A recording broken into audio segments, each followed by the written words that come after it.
श्रीमद्भागवत महापुराण पंचम स्कंद अध्याय 4। श्रीमद्भागवत महापुराण पंचम स्कंद चतुर्थ अध्याय। ऋषभदेव जी का राज्य शासन।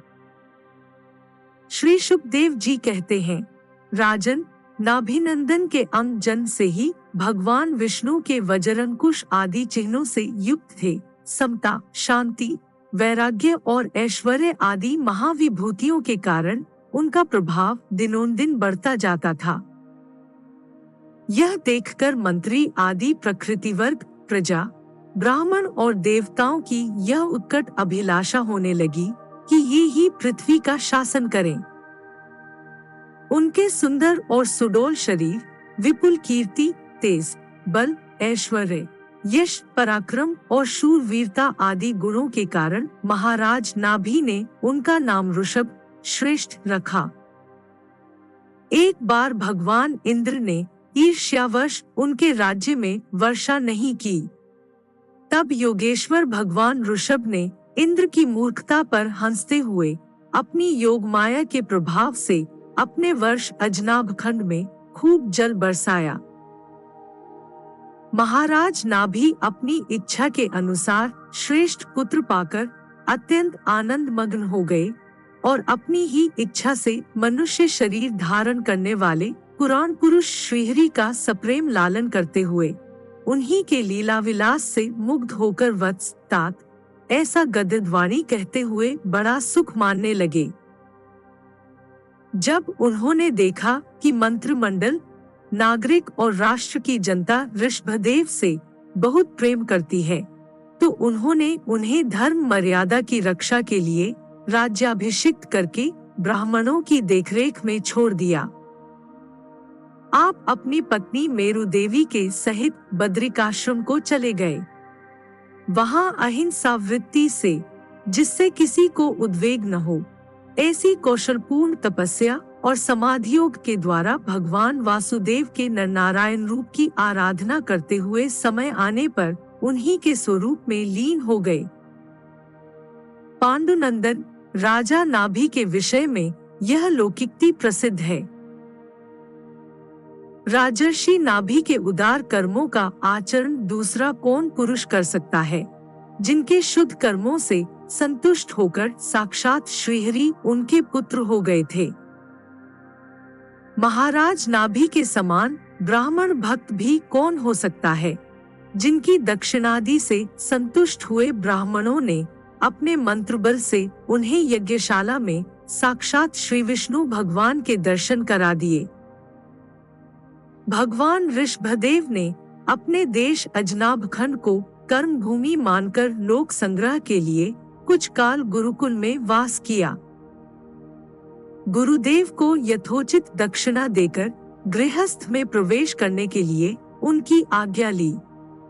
फिर लोगों को गृहस्थ धर्म की शिक्षा देने के लिए देवराज इंद्र की दी हुई उनकी कन्या जयंती से विवाह किया तथा श्रौत स्मार्त दोनों प्रकार के शास्त्रोपदिष्ट कर्मों का आचरण करते हुए उसके गर्भ से अपने ही समान गुण वाले 100 पुत्र उत्पन्न किए।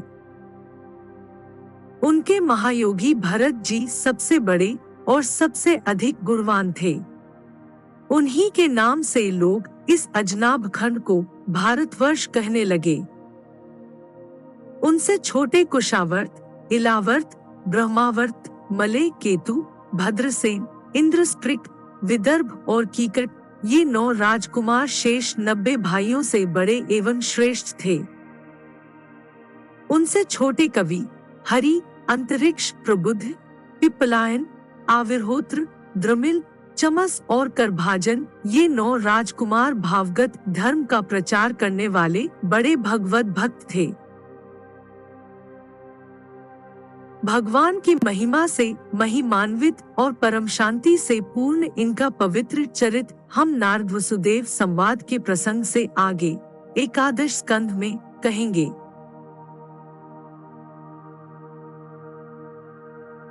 इनसे छोटे जयंती के 81 पुत्र पिता की आज्ञा का पालन करने वाले, अति विनीत, महान वेदज्ञ और निरंतर यज्ञ करने वाले थे। वे पुण्य कर्मों का अनुष्ठान करने से शुद्ध होकर ब्राह्मण हो गए थे।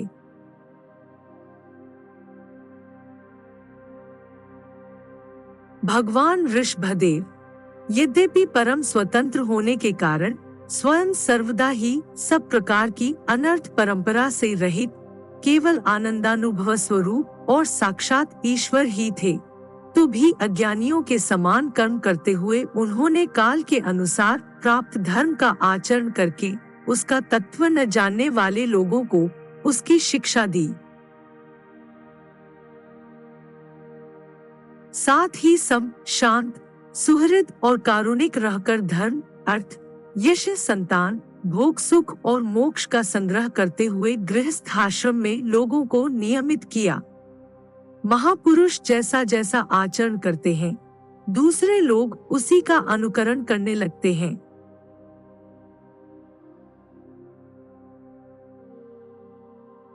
यद्यपि वे सभी धर्मों के सारूप वेद के गूढ़ रहस्य को जानते थे, तो भी ब्राह्मणों की बतलाई हुई विधि से सामदानादि नीति के अनुसार ही जनता का पालन करते थे। उन्होंने शास्त्र और ब्राह्मणों के उपदेशानुसार भिन्न भिन्न देवताओं के उद्देश्य से द्रव्य, देश, काल, आयु, श्रद्धा और ऋत्विज आदि से सुसंपन्न सभी प्रकार के 100 यज्ञ किए। भगवान ऋषभदेव के शासनकाल में इस देश का कोई भी पुरुष अपने लिए किसी से भी अपने प्रभु के प्रति दिन दिन बढ़ने वाले अनुराग के सिवा और किसी वस्तु की कभी इच्छा नहीं करता था। यही नहीं, आकाश कुसुमादि अविद्यमान वस्तु की भांति कोई किसी की वस्तु की ओर दृष्टिपात भी नहीं करता था। एक बार भगवान ऋषभदेव घूमते घूमते ब्रह्मावर्त देश में पहुँचे। वहाँ बड़े बड़े ब्रह्मर्षियों की सभा में उन्होंने प्रजा के सामने ही अपने समाहित चित्त तथा विनय और प्रेम के भार से सुसंन्वित पुत्रों को शिक्षा देने के लिए इस प्रकार कहा।